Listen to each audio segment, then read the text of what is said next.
Halo Sobat Fresh Garden, kita ketemu lagi di channel Fresh Garden ya. Dan semoga Anda selalu diberi kesehatan, keberkahan dimanapun Anda berada. Jangan lupa untuk selalu menjaga prokes, dan jangan lupa untuk selalu menjaga kesehatan. Salam sehat, salam organik. Jadi ini saya temukan belalang yang menyerbu tanaman jagung saya. Jadi saya spray pakai di belakang. Oh, batang harus kena sih. Oke. Bismillah. Aduh, mereka makanin daun jagung. Nah, agak miring sini, kenain batangnya ya. Memang harus kena batangnya, badannya. Oke, kita tunggu reaksinya. Tadi induknya cepet banget reaksinya. Padahal udah tua gede. Nggak tahu deh kalau siapa tahu kalau muda gini dia lebih kuat.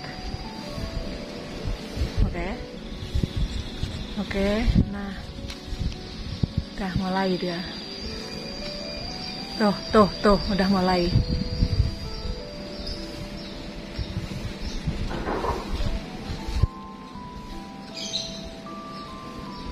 Ups, masih bisa kabur dia. Dia minimal kabur. Kalau nggak mati kayak induknya dia kabur. Ups, nih. Ups, wah, mati. Maaf ya belalang, maaf. Ya Allah.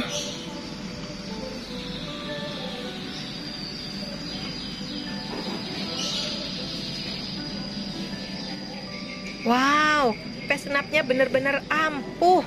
Nggak nyampe 1 menit. Selain serangan belalang, kita juga harus sangat waspada terhadap serangan hama kutu-kutuan di tanaman kita. Serangan hama kutu-kutuan bisa terjadi dengan sangat cepat.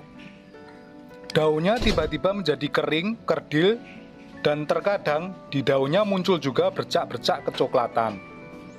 Sebagai petanam atau petani, pengamatan dan pencegahan harus selalu dilakukan. Sebab jika terlambat, serangan hama dan penyakit akan sulit sekali untuk kita kendalikan. Salah satu hama yang banyak menyerang tanaman hortikultura kita, terutama tanaman cabai, adalah hama thrips. Hama thrips menyerang tak kenal fase, dari sejak tanaman masih muda hingga usia dewasa. Hama thrips ini mayoritas menyerang sewaktu musim kemarau. Jika di musim hujan, hama thrips ini cenderung hanyut terkena hantaman air hujan. Hampir semua hama yang menyerang tanaman terong-terongan bisa juga menyerang tanaman cabai. Serangan hama ini bisa menurunkan produktivitas tanaman. Bahkan pada tingkat tertentu bisa mengakibatkan pula gagal panen. Di video kali ini, Fresh Garden akan membicarakan tentang hama thrips secara singkat dan jelas. Dan juga yang paling penting adalah membuat pestisida nabati yang sederhana dari bahan dapur dan mudah didapat, tapi ampuh untuk hama thrips ini. Untuk hama sebesar belalang aja mati, apalagi hama cuma sebesar kutu thrips ini.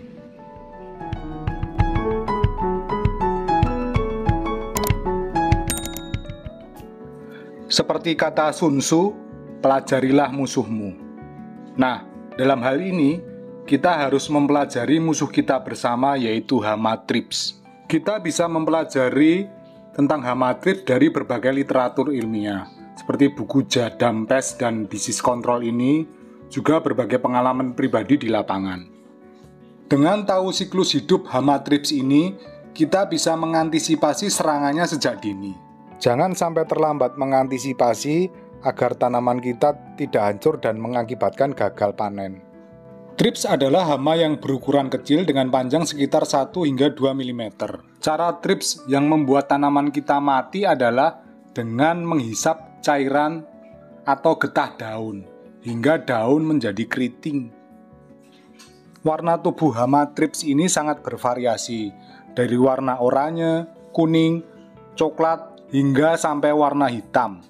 Setelah menghisap cairan daun hingga puas, maka thrips akan berpindah ke bagian daun lainnya dengan sepasang sayapnya.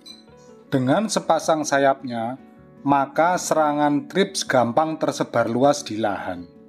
Dengan rata-rata usia hidup dari telur hingga dewasa sekitar 3 minggu. Juga dengan usia trips yang hanya berusia 3 minggu, maka regenerasi trips cepat sekali untuk berkembang biak.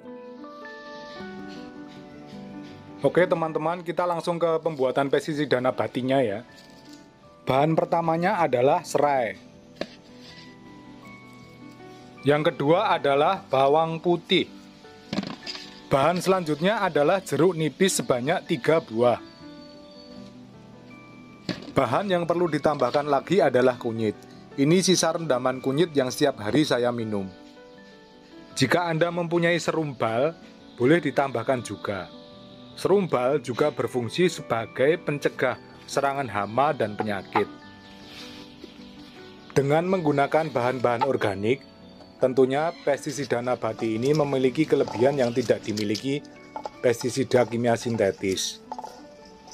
Pestisida nabati lebih ramah terhadap alam, residu pestisida nabati tidak bertahan lama pada tanaman, sehingga produk pertaniannya lebih aman untuk dikonsumsi, lebih ekonomis, dan pembuatannya cukup mudah dan bisa dilakukan sendiri. Kita potong kecil-kecil bawang putihnya ya, agar lebih mudah untuk dilumat nanti. Bawang putih memiliki kandungan alisin yang merupakan zat antioksidan dan antimikroba yang kuat. Sehingga ekstrak bawang putih ini berguna untuk mengendalikan beberapa jenis organisme pengganggu tanaman. Baik itu serangga yang berwujud kutu, bakteri, ataupun jamur patogen. Masukkan juga rendaman kunyitnya tadi. Kunyit mempunyai sifat yang sangat baik sebagai pengendali hama. Kita potong kecil-kecil juga serai wanginya ya. Karena mengandung senyawa citronella, maka serai wangi dapat membuat hama terkena dehidrasi dan kehilangan cairan secara terus-menerus. Jadi, apabila hama atau serangga terkena serai wangi ini, maka biasanya akan mati karena kekurangan cairan. Setelah semua bahan tadi diiris kecil-kecil, langsung kita jadikan satu untuk ditumbuk.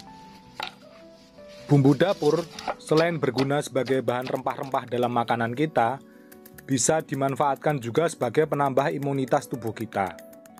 Selain itu, bumbu dapur juga terbukti sangat bagus jika digunakan sebagai pestisida nabati. Ada yang bilang bahwa pestisida nabati tidak mematikan hama secara langsung atau terlalu lama. Oh, jangan salah. Dari video awal kami tadi, bahkan hama sebesar belalang aja langsung mabuk dan kelenger kena semprotan pestisida nabati ini.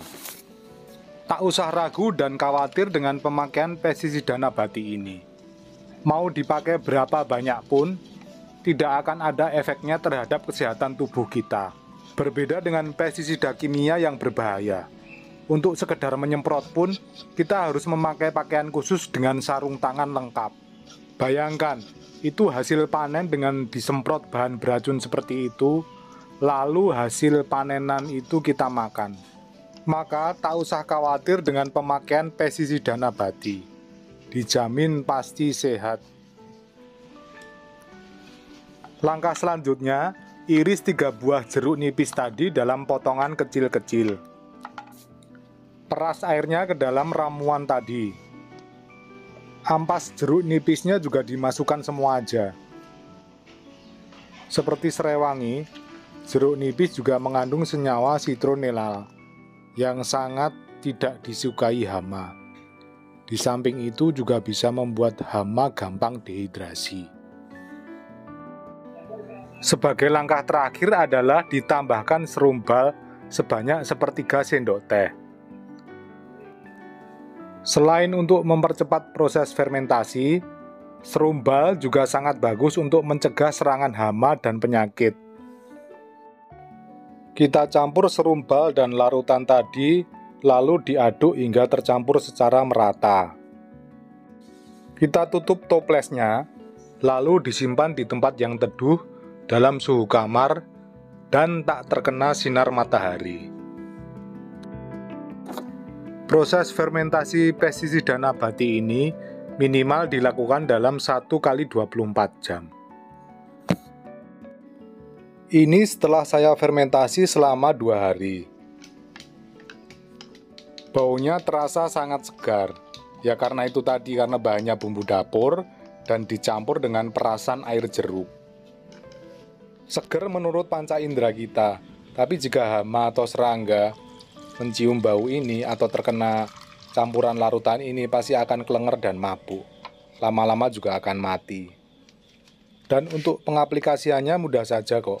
Yang penting kita harus saring dulu larutan ini agar memudahkan sewaktu penyemprotan dan tidak menyumbat alat spray kita.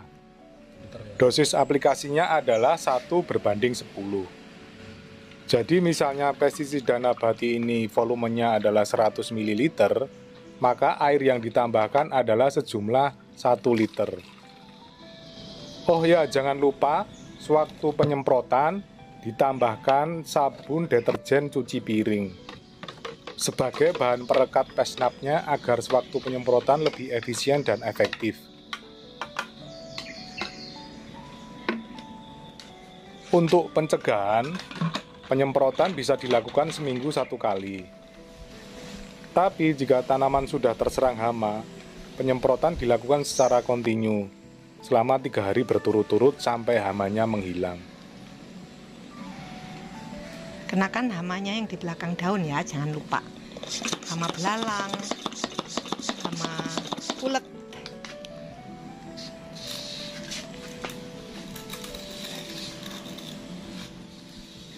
Itu Mas, pohon bunga matahariku coba.